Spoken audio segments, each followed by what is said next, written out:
All language, both spoken and written, evolves through time and geography. It changes to meet practical purposes and aesthetic preferences.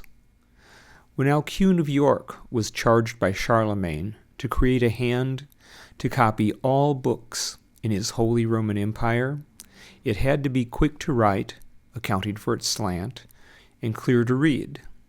It would become known as Carolingian.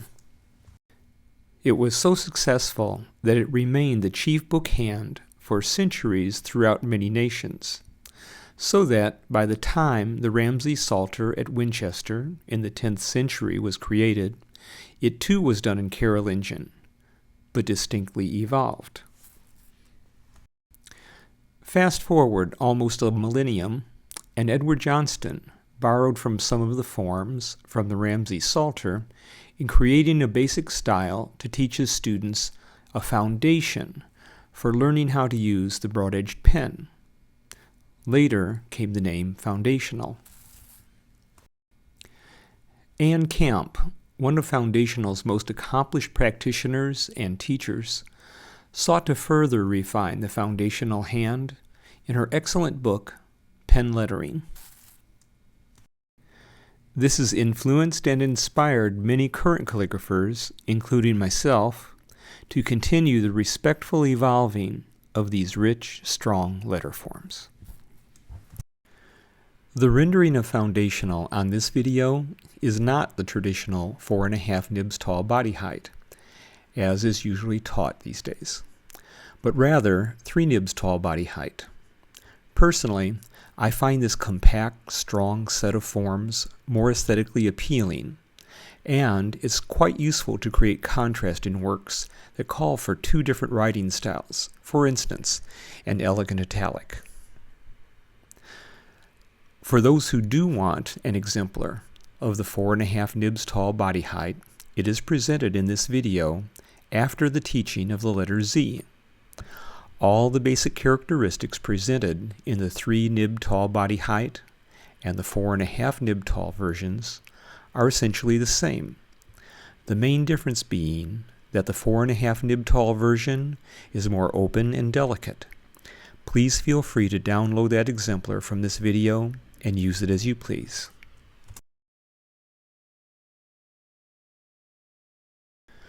I'm going to demonstrate each of the letters of the alphabet twice.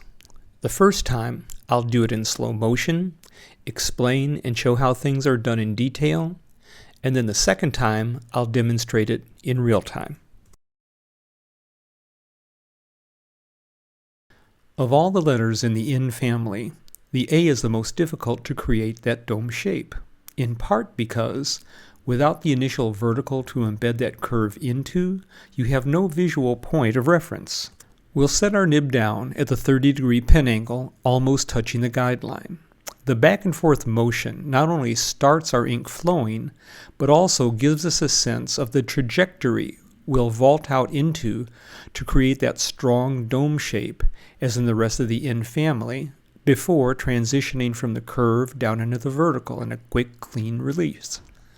Next, set the nib down at a 30-degree pen angle and create this thin diagonal that ends up high from the guideline so we can sweep downward and then back up to create a bowl before we lift off the page. If we were to superimpose the outline of the letter N atop the letter A, we could see the exact relationship of the dome of the N to the dome of the A. Also, the bowl we created at the bottom of the A relates directly to another shape in foundational, the bowl of the E.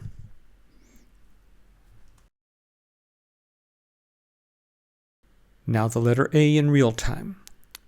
The nib almost touches the top guideline. We go back and forth and it informs us of the trajectory, curve, straight, quick lift. The thin diagonal ends up high, then sweep down and up to create the bowl. The arm of this R is so wide it's bound to create spacing problems within a word. So, a very valid solution is to make it shorter. That is, cut it in mid-arc.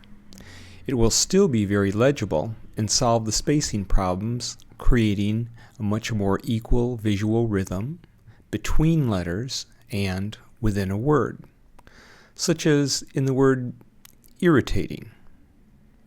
You can see here how the double R has the same consistency of spacing as the rest of the word. However, if we had not shortened the elongated arms of those R's, it would have created a terrible inconsistency in visual rhythm, and that truly would have been irritating.